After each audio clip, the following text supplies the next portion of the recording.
কিন্তু আপনি কি জানেন যে বিশ্বের এমন 5টা দেশ আছে যে দেশ যদি আপনি ভুলেও ট্রাভেল করেন সেক্ষেত্রে আপনার ইউএসএ যাওয়া পণ্ড।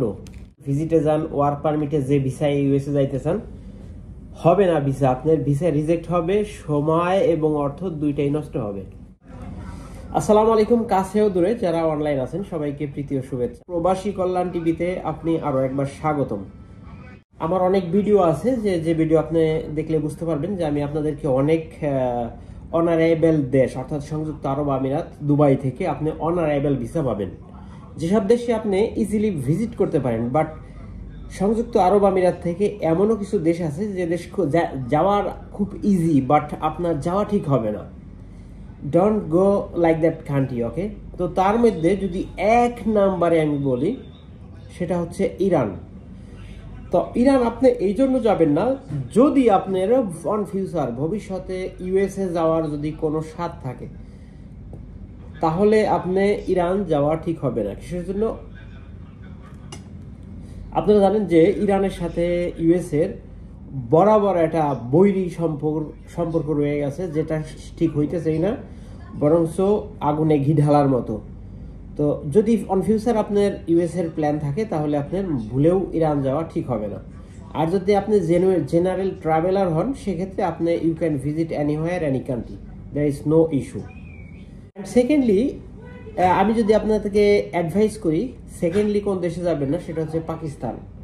তো পাকিস্তান আপনি এই জন্য যাবেন না যদি আপনার ইউএসএ ভিজিটের প্ল্যান থাকে, কারণ পাকিস্তান আপনি জানেন যে এইখানে ওদেরকে যারাই যায় তাদেরকে ইমিগ্রেশন, ইউএসএ ইমিগ্রেশন অথবা ভিসা ভিএফএস থেকে ওদেরকে most of the time ignore করে। কিসের জন্য?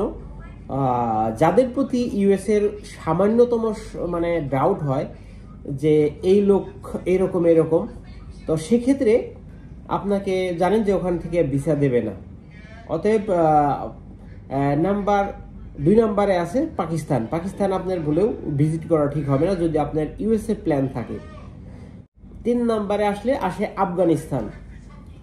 তো don't go Afghanistan, because Afghanistan আপনারা জানেন যে আফগানিস্তান আর পাকিস্তান, আফগানিস্তানের সাথে ইউএসএর যে লং টাইম একটা দ্বন্দ্ব ছিল, যেখান থেকে ওরা নাকে খত দেওয়ার মতো করে হাইরে গেছে ইউএসএ মিলিটারি যারা। তো ওরা কখনোই চাইবো না যে আফগানি কোনো গুপ্তচর অর্থাৎ কোনো রকম যাদের উপর ডাউট আছে বিন্দু মাত্র, এই লোকগুলো যাতে ইউএসএ না যায়। কারণ জানেন যে বর্তমান ট্রাম্প সরকার আসার পর থেকে এই বিষয়ে সবচেয়ে বেশি জোরদার করছে। অতএব আপনি আফগানিস্তান ভিজিট আপনাকে অবশ্যই এড়ায় যাইতে হবে, বিশ্বের অন্যান্য দেশের মতো আফগানিস্তান না। নাম্বার 4 নাম্বার হচ্ছে সিরিয়া। আপনি জানেন যে সিরিয়া একটা যুদ্ধ বিধ্বস্ত একটা দেশ। তো এই দেশের বর্তমান যে অবস্থা সেটা হচ্ছে সম্পূর্ণই এলোমেলো টালমাটাল অবস্থা। তো আপনার কোনো মতেই সিরিয়া ভিজিট করা ঠিক হবে না যদি আপনার ইউএসএর কোনো মতে আপনার যাওয়ার মতো ইচ্ছে থাকে। সেক্ষেত্রে ফ্রি অফ কস্টেও আপনার এইসব দেশ ট্রাভেল করা ঠিক হবে না।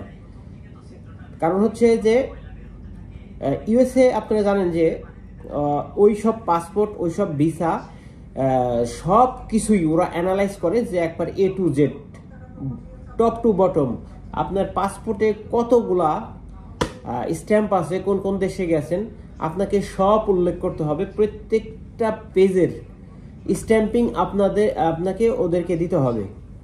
অতএব আপনি কোনো মতেই এগুলা হাইড করে অযথা সময় এবং টাকা নষ্ট করবেন না। যদি কেউ ভিজিট করে থাকেন তাহলে ট্রাই করে দেখতে পারেন। যদি কারো ভিসা হয়ে থাকে তাও আমাকে কমেন্ট করতে পারেন যে ভাই আমার ভিসা হয়েছে। নাম্বার 5 হচ্ছে ইরাক। আপনি ইরাক ভিজিট থেকে বিরত থাকবেন, কারণ হচ্ছে যদি আপনার ইউএসএর একই কথাই, ইউএসএ যদি আপনার ভবিষ্যতে ট্রাভেলিং কোনো প্ল্যান থেকে থাকে, কারণ ইরাক এরকম একটা দেশ যেখানেও আপনার ইউএসএর যেসব যারা আছে কনসালটেন্সি যারা, অর্থাৎ যারা এইগুলা করে স্পেশালিস্ট যারা, এদের অনেকজনের সাথে আমি কথা বলছি, তো তারাও এই এই এই আওতার মধ্যে ইরাককে কাউন্টেবলের মধ্যে রাখছে। অতএব আপনি যদি ইরাক ভিজিটে যাওয়ার কোনো রকম প্ল্যান থাকে আর সেই সাথে আপনি ট্রাভেল হিস্ট্রি বাড়াইতেছেন অথচ আপনি ইউএসএ যাবেন, তাহলে আপনি ইরাক যাওয়া থেকে বিরত থাকেন।